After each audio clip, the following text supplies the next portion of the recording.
ZGB.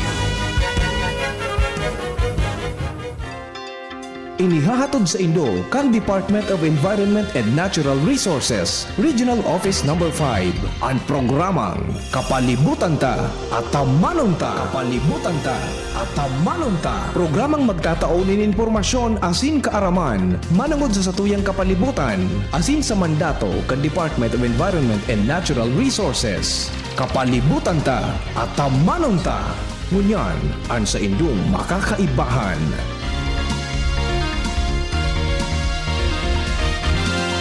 Marahay na aga sa gawas ng mga paraan tabay. Mga kaimanwa, kamusta po kamo? Ako po si Joan Montecastro para sa programang Kapalibutan Ta at Tamanon Ta. Mga kairibanan nindo kami ngunya na Webes, petsa 5, kan bulan ni Hunyo taon 2025. Mapaabot kami sa Indo ng mga impormasyong may kinaaraman sa pang-urual daw na buhay bilang sarong na mamanwaan na nagmamakulog sa tong kapalibutan. Para sa inyong mga kahapotan, mag-upload sa station sa 480-5509 puon alas 11 sundo alas 12 ning pagkaudto kada Webes. Pwede man po kamo magdulok sa samuyang opisina Lunes sundo Biyernes puon alas 8 sundo alas 5 ning hapon. Asin pwede man na magpadarakan sa inyong mga kahapotan o mga suhestyon sa samuyang opisina na makukuha sa Regional Center Site Arawis, Legazpi City. Kami sa Indoman na ang antabayan sa internet asin sa Facebook page, Candizi GB. Ang DENR Munyan! Ang DENR Munyan! Mga pangyayari asin aktibidades sa implementasyon kan mga programa kan Department of Environment and Natural Resources, lokal asin nasyonal. Anion ang sa Indong tagapagbareta. Ini ang katilipunan kan mga bareta sa DENR ngunyan.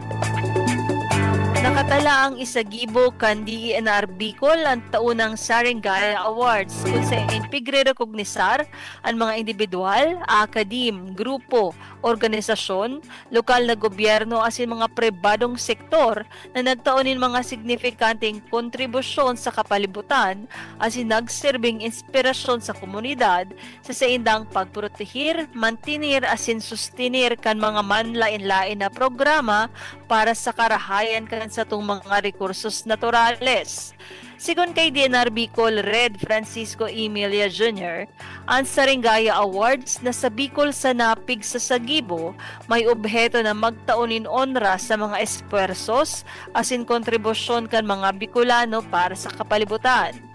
Sa ika-23 na taon kan selebrasyon nagigibuhon sa maabot na Hunyo 27, 2025, ang search for nominees pigbuksan sa gabos na individual, grupo, organisasyon, lokal na gobyerno asin mga pribadong sektor na may mga programa na daipigpondohan kan DENR, National Government Agency o lokal na gobyerno.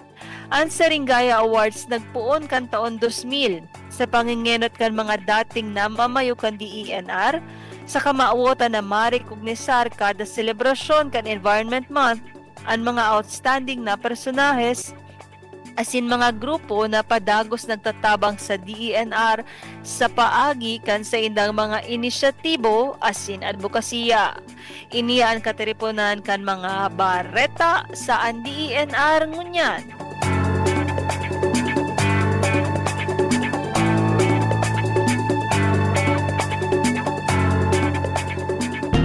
Kapalibutan ko, namumuktan ko. Kapalibutan ko, namumuktan ko. Sarong makakalikasang aldaw po sa giraray sa satuyang mga paraan tabay. Enot po sa gabos, gusto ming bation ang gabos na mga mahigos na personahes kan Office of the Regional Executive Director sa pamamayukan sa muyang matibay na direktor na si Red Francisco Emilia Jr., sa opisina man po ni Assistant Regional Director for Technical Services Ronel C. Sopsop, kay ARD for Management Services Ronel B. Astor, kay ARD for Special Concerns Adona P. Santiago, dyan man po sa Mines and Geosciences Bureau sa pamamayo ni Regional Director Engineer Guillermo A. Molina Garcia Jr. IV, as in dyan man po sa Environmental Management Bureau 5 sa pamamayo ni RT Engineer Maria Socorro A. Abu. Marhay na agaman po sa mga naghihilingkan sa tuyang FB Live na mga paradangog kan DZJB. Sa aldaw na ini, makakaibahan taan saro sa mga aktibo asin matibay na opisyal kan DENR Bicol, si Assistant Regional Director for Special Concerns, Ma'am Adona San Diego. Pag-uurulayan ta po ang sarong prestihiyosong parangal para sa mga katuwang sa pangataman kan sa tong kapalibutan, ang pigaapod tang Saringaya Awards. Bilang culmination activity kan selebrasyon kang Environment Month. So Ma'am Adona, pero pong naintra ang Saringaya Awards bilang saro sa mga highlight kan selebrasyon kan Environment Month para po sa kaaraman kan sa tuyong mga paradangog. Ano po ba talaga ang Saringaya Awards? As in, ano ang kahulugan kaini sa mandato kan DENR? Oo. Ang Saligaya Awards, ang ibig sabihin dito sa atin dito sa Bicol ay malago o kaya yung titignan mo, kunwari, example na lang natin, sa isang puno, makikita mo yung malagong puno, malaki, maraming dahon. So, ibig sabihin, mayabong pala, mayabong. So, ibig sabihin, maganda ang environment natin. So, itong Saligaya Awards ay binibigay ito sa mga groups, o individual, kung saan ang kanilang kontribusyon sa atin sa pagpapanatili ng ating kapaligiran ay nakapagdulot ng isang malawakang pagkilos ng mga komunidad para sa isang adhikain na maproteksyonan natin ang ating kapaligiran at likas na yaman. So ito po ay isasagawa natin ngayon for this year, 2025, sa June 30. 2025. So, hindi ba natin na-finalize kung saan eksakto ang ating venue. Pero final na po yung date. So ito po pala ma'am na Saringaya Awards sa Bicol ma'am, sabi mo ang ibig sabihin kay ni marambong or mayabong katulad nung pag-compare mo po ng sa isang puno, pag mayabong ang puno, ibig sabihin lushful siya. Masaringgaya ang sarong kahoy. So Ma'am Adona, sabi mo po, para siyang malawakang pagkilos ng mga komunidad. Paano po ba na-establishar ining Saringgaya Awards? Paano nagpuon ang DENR Bicol sa pagkondusir kay ining Saringgaya Awards? Igo po ba ining ginikanan? Paano siya namundag, Ma'am Adona? I think itong ating Saringay Awards ay nagsimula because this is already the 23rd. So, 23rd, I think 2002. If I'm not mistaken, 2002, na pagkasunduan ng ating mga officials na mag-recognize ng ating mga kababayan, ating mga kapatid, ng mga Bicolano, na talagang nag-e-excel sila in terms of implementation of environmental programs or ibig sabihin nga yung taking care of the environment. So paano ba nila sinasagawa itong mga pagkilos na ito? So for example, sa isang local government unit, tinitingnan po natin kung paano nila na ipapatupad yung mga programa nating pangkalikasan. Particularly, lalo na sa ngayon na ang usapin ng climate change ay talaga pong napakalaki ng impact dito sa atin sa Bicol Region, considering na tayo po ay na mataas ang exposure sa hazards at sa kasaries. So isa po sa mga tinitingnan natin dito ay ang pamamahala ng ating mga basura. So, sabi ko nga kanina sa isang pagtitipon, kung sakali sa aking opinion ay masolve natin ang problema sa basura, half of our environmental problems are already solved. So, parang parehong pong ganon. So, yung ginagawa po nito ng mga local government unit natin, ito isang sa mga programa talagang pinagtutuunan nila ng pansin. At nakita ko nga rin yung mga pagbabago dito sa Bicol Region kung saan kapag tayo po ay nagko-conduct ng coastal cleanup, pababa na ng pababa yung ating nakukuhang basura. Kaya lang syempre, tinitingnan din natin yung mga basura na inaanod, lalo na kung may mga bagyo at ibang mga pasamang panahon na nanggagaling sa ibang lugar. Pero sa aking palagay, dito sa atin sa Bicol Region ay unti-unti naman ang nagiging aware ang ating mga tao because of the help of this organization na sila nga ang ating i-recognize. Kasama po dito yung grupo ng ating akademya. Andito po rin yung grupo, yung mga people's organization, at andito po yung mga industriya, yung mga kasama natin sa business, na sila po ang nagmamanufacture ng ating mga produkto. So, lalo na po ngayong environment month na to and the global pollution, plastic pollution. So, isa po ito sa magiging isa sa mga titingnan ng ating mga validators doon po sa ating mga contenders or nominees sa taong ito. Yung paano ba nila, kasi sa lahat po ng category natin, isa po sa tinitingnan criteria of course ay yung paano nila pinamamahala ng kanilang basura. Ma'am Adona, nabanggit mo po na igwa pala na local government units, mga lokal na gobyerno, akadema, mga eskwelahan, ining mga NGOs, POs, at mga industriya. And you also mentioned na may validation na nagaganap. Ibig sabihin po, talagang i-check kang DENR kung may mga means of verification, kung talagang tigigibo ninda ining mga aktibidades na ini. So, nagpupo na po ba, Ma'am Adona, ining validation? Yes, Are oo. we in this phase? Yes, Yes, ma'am? oo. Kasi we are medyo nagkaroon tayo ng konting lull during the elections, ano? So naging busy po ang lahat ng tao kaya medyo na late yung ating ginagawang validation ngayon dahil yung submission ng entries medyo nagkaroon din po tayo ng adjustment. So nagsimula na po yung validation for the local government unit and next week po full blast na yung validation sa lahat ng category. And for this year, wala po tayong nag-qualify na individual. So, ang i-validate lang po ay NGO-PO, isa po yung category. And then we also have academe, and then yung local government unit, and of course, yung industry. So, for this year, meron po apat na nag-qualify, apat ata na nag-qualify ng, let me check. Yeah, oo. Sa local government unit, mayroon 5 nag-qualify, ano po. And then sa academe, may 2. And then sa non-government organization, PO, may 3. And for the industry, mayroon po tayong 4. So, Ma'am Adona, nabanggit mo kasubago na very important ang solid waste management sa sarong lokal na gobyerno. And actually, kasubago, kaibahan ta ka din, Ma'am, kahapon, kaibahan ta ka din, Ma'am, sa press conference kang sa tuyang mga media personnel. And nagpapasalamat po kami, pati din ang DZGB yaon duman sa press conference sa Tigsagibot ta kahapon.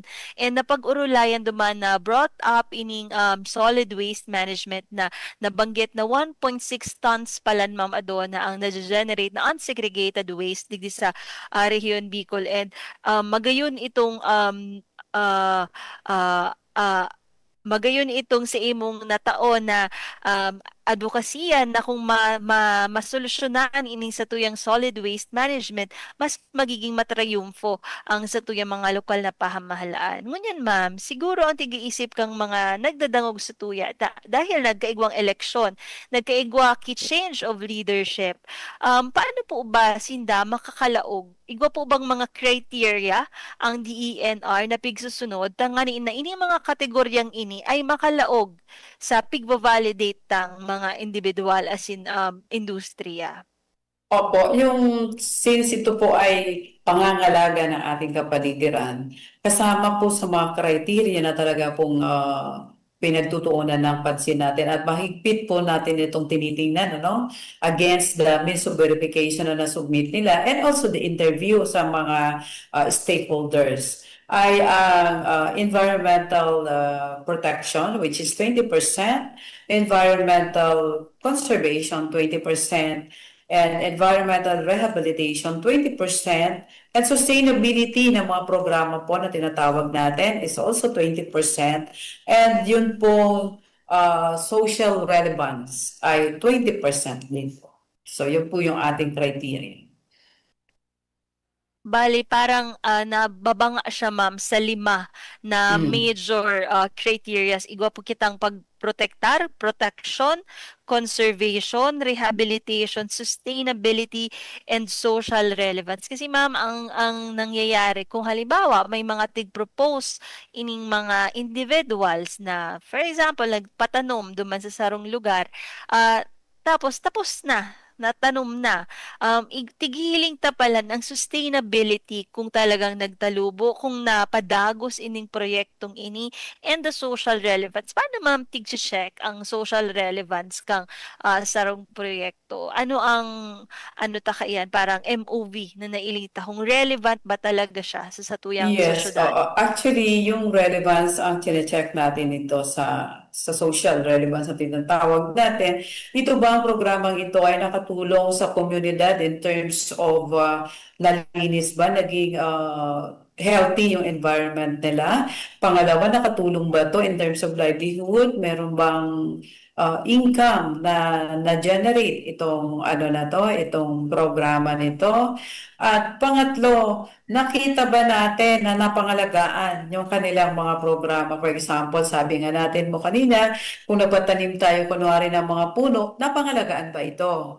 So, kung dapat po kasi doon sa ating criteria, meron ka ng programa na 3 taon mo lang inaalagaan. Ibig sabihin, 3 years na siya na nandoon at ito ay pinakikinabangan, ano? So, halimbawa, yung isang, nagsabi ka na magpapa-mangrove planting ka, no? Isa sa mga ginawa mo, no? So, siguro naman you involve the community doon and unang-una nakinabang sila dahil may magandang ano, hangin, ano, yung malinis na hangin. Pangalawa, ito po ang mga mangrove ay taguan ng ating mga isda.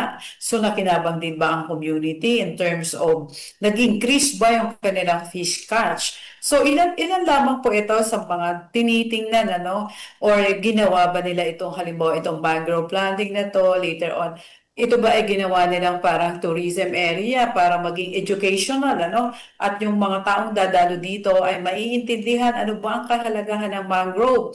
Kasi po ang mangrove ay isa sa mga sumasangga sa mga daluyong, ano? Kung maalala niyo yung Yolanda, meron pong isang mangrove tree na 5 katao ang naisalba nung panahon ng Yolanda. So ganun po talaga kahalaga yung pagmamangrove planting. So kung ito po ay isa sa mga ginawa ng ating mga NGO, PO, academe, and also the local government units, malaking tulong po ito, lalo na po dito sa Bicol. Diyan mo po matitest yung social relevance niya.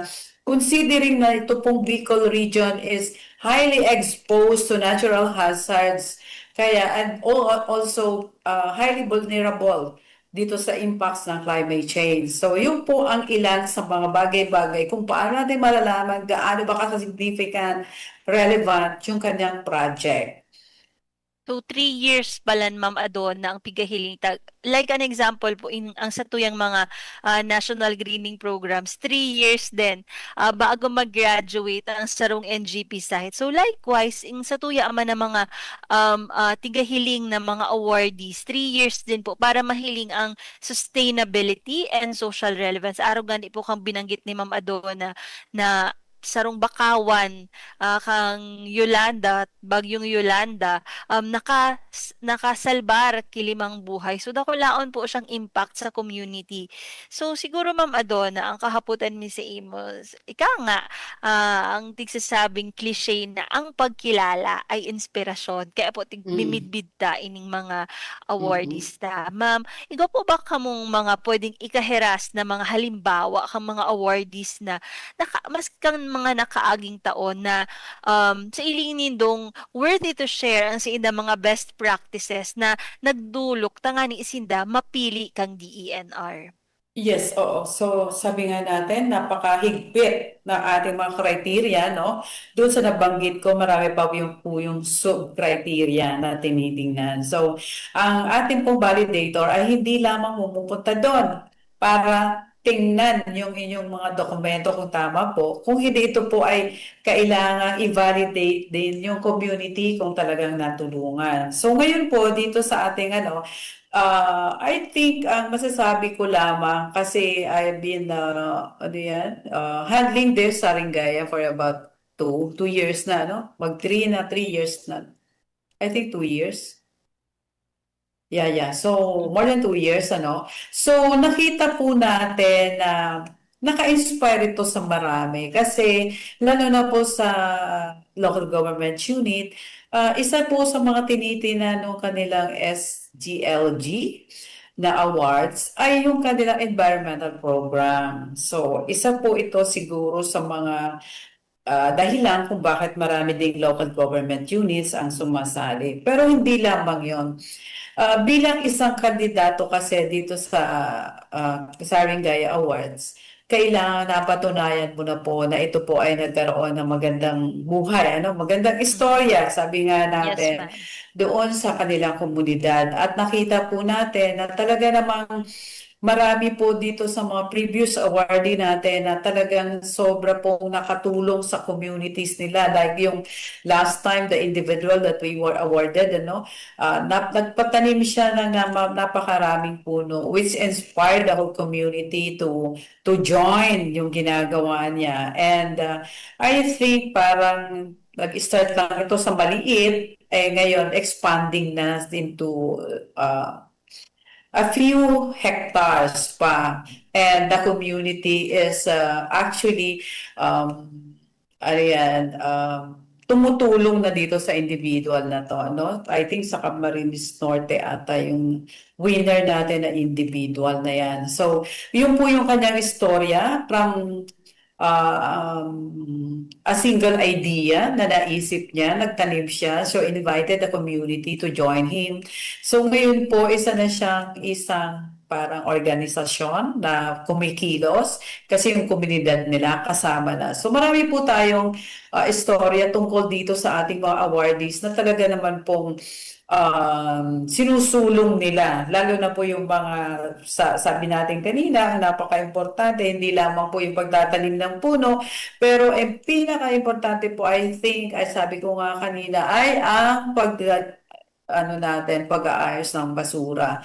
Kasi po sa 100, in terms of collection, 85% lang ang nako-collect and 15% of which ay pumupunta na po sa mga dala yung tubig natin. That's why to really end this global plastic pollution, we should start from home. So yan po yung nagagawa ng ating mga awardee kasi sila na po ang nagiging mouthpiece natin, ano? Sila na ang nagkakascade ng information ng mabuting balita tungkol po dito sa pangangalaga natin sa ating kalikasan. Kasi sabi nga po natin, hindi lamang po ito responsibilidad ng DENR, but responsibilidad po nating lahat na Pilipino. Kasi iisa lamang po ang bayan nating Pilipinas, so kailangan pangalagaan natin. Hindi ko pa nga sinabi na isa lang ang planet Earth. Kung hindi isa yung ating bayang Pilipinas, dahil na to, at tayo po ay located in a geographical region na talaga pong very prone tayo sa lahat ng klase ng disaster. Thank you for sharing that, Ma'am Adona. Very inspiring ining ginibo kang individual awardee na dati single idea niya lang and then na-engage niya ang community and gunyan o organisasyon na siya na nagtatanong sa hektarya na ang pigaurulayan ta, which is parang nagaigwang ripple of change para maingganyan niya ang bilog na komunidad. So, Ma'am Adona, dakulaon ining positive change, behavioral change sa tuyang mga kaibahan sa community. So, siguro, Ma'am, ang sa tuyang mga paradangog, tigiisip nida, ano ba ang sa idang pwedeng maging papel bilang mga listeners, bilang mga kaimanwa, ang mga LGUs, ang mga eskwelahan, madali na magbalik eskwela. Ano po, dahil Hunyo na ang mga private sectors as in mga media na nakaibahan ta kaso hapon sa pagkakaigwaning matibay po na suporta para sa Saringaya Awards. Yeah. So, siguro ang dapat nating gawin pa, no? Marami na tayong ginawa, pero palagay ko, marami pa tayong dapat gawin para mas malaman ng lahat na talagang meron po tayong ginagawang ganito para i-recognize yung mga tao at grupo na talaga pong nagsisikap para pangalagaan ang ating kalikasan. And dito nga, kailangan po natin ng suporta ng ating mamamayan. Sabi nga natin, yung kooperasyon nila. Dahil kung halimbawa we are into collaboration, we collaborate with our local government unit, but then yung ating pong mga communities ay hindi man nagsusuporta o hindi nagko-cooperate, wala din po ito. So kailangan po we are all in this together. Tayo pong lahat sama-sama kumilos para po sa ikagaganda ng ating kalikasan. Yun po ang isa sa pinaka-importante at sa ngayon po, yun pong ating mga komunidad na that they are into protecting na our environment should also encourage others o ipaliwanag po nila gaano ba kaimportante ang pangangalaga ng kalikasan at ano ang maibibigay nitong magandang bunga sa ating buhay. So siguro po dahil hindi po kaya ng DNR na kami lahat yan, iniimbitahan din natin itong mga komunidad nito na sila po ang maging modelo na nitong ating mga ginagawang pagpapalago at pagpapanatili ng ating kapaligiran at lalo pa nating pag-ibayuhin na maproteksyonan yung ating likas na yan. So thank you for that, Ma'am Adona. Ano po, siguro, sa ngunyan na taon, for the year 2025, Saringaya Awards, igwa po ba kitang mga highlights na gustong i-share? Igwa po ba kitang naging partners tangani na maisa katuparan ta ini sa ngunyan na Hunyo? Or igwa po ba kitang mga pag-inganyar sa tuyang mga publiko? Okay, so sa ngayon po, marami na tayong nagiging partners. In fact, yung mga ating mga ibang industry na natin ang sumali sa DNR, they're also supporting this in Saringaya. And we also have a collaborative activities with access and benefit sharing project. Sila po ang isa sa mga major sponsors nitong Saringaya Awards natin. At hindi rin naman po yun lalayo kasi po ang pinopromote naman po ng access benefit sharing is also protection and conservation of our biodiversity. So yun po, isa siya sa major sponsor natin na pareho lang naman po yung ating advokasya, pangalagaan at proteksyonan yung ating kalikasan at ating kapaligiran. So, kakaigwa na talaga kita, ma'am, collaboration, partnership sa mga manlailain na organisasyon and especially ining ABS project. Ano po, Ma'am Adona? So, siguro, igwa ka po bang panghuling mensahe, Ma'am Adona? Aram ko, very busy ang si imong opisina pero nagpapasalamat kami si imo kasi anytime piga paonrahan mo po ang sa tuyang programang Kapalibutan ta at Tamanan ta. Igwa ka po ba ang gustong mensahe sa tuyang mga paradangog na mga nagtataong espersos po sa pangataman kan sa tuyang kapalibutan, lalong-lalo na po sa pagselebrar kan sa tuyang Environment Month. Aram ta, June is Environment Month, Mama Donna. Opo. Okay, so sa ngayon po natin na sineselebrate po natin ang Environment Month, sana po patuloy po tayong sumuporta at mag-cooperate po sa ating mga sa ating pamahalaan. Lalo na po doon sa mga programang pangkapaligiran at likas na yaman. Kasi lahat po ng bagay dito sa mundo ay diyan po natin kinukuha. Maging po ang ating damit na suot, pagkain, bahay, at lahat-lahat na. Kung wala po itong ating kapaligiran, wala din po tayo. Sure po yan. Kaya nga ang sabi natin, sabi ko kanina na itong ating bansa ay nasa lugar na kung saan talagang highly vulnerable po ito sa impacts ng climate change. Ang pwede lang po natin gawin ay patuloy po tayong magsumama sa pagtatanim ng puno at paglilinis ng ating kapaligiran kasi ito pong mga simple actions na to, malaking-malaki po ang maitutulong nito sa ating kapaligiran. So, isa nga lang na meron na i-share sa akin somewhere in Mindanao, isang lugar doon na they were able to reduce yung heat by point something percent hindi ko na maalala yung data na sinare niya sa akin by just planting trees. So marami pong trees ang pinlant nila. So nabago ang klima or weather doon sa kanilang lugar. Imbes na sobrang init po. Siyempre kung titingnan nyo po yung ating mga trees, ano, I'm sure, alam nyo nating lahat na kapag tayo po ay nasa silong nito, maganda po ang ating pakiramdam. So para patuloy po natin mapangalagaan ang ating kapaligiran, tandaan po natin na unang-una ay ayusin po natin ang ating mga basura. Pangalawa, tumulong po tayo sa pamahalaan sa lahat ng programa nito, lalo na sa pagtatanim ng maraming puno para po maibsan ang impact ng climate change. Yan. Thank you so much, Ma'am Adona. Ang kahoy pa lang talaga nakakabawas ng situyang heat and index, lalong-lalo kahapon, Ma'am. Pag iling ko kang news, nasa 43 degrees ang situyang heat index digdi sa Legazpi City. So, dakulaon na bagay na makabawas ang mga kahoy sa situyang heat and index. So, maraming salamat po sa imong oras, as in pagtaoki clarity sa muya, Ma'am Adona. Manunong mo digdi sa pigaapod ng Saringaya Awards. Mabuhay po kamo, asin ang gabos na opisyal kan DENR Bicol. Thank you, Ma'am Adona. Maraming salamat din sa iyo, Joanne, and sa lahat po ng ating nakikinig ng ating programa. Ayan. Again, nakaibahan ta po ang Assistant Regional Director for Special Concerns kan DENR Bicol na si Ma'am Adona San Diego. Asin sa iraro man po kang matibay asin maigos na liderato kan sa muyang Regional Executive Director na si Red Francisco Emilia Jr. sa Sutri. Ini po ang satuyang naging programa Kapalibutan ta at Tamanon ta.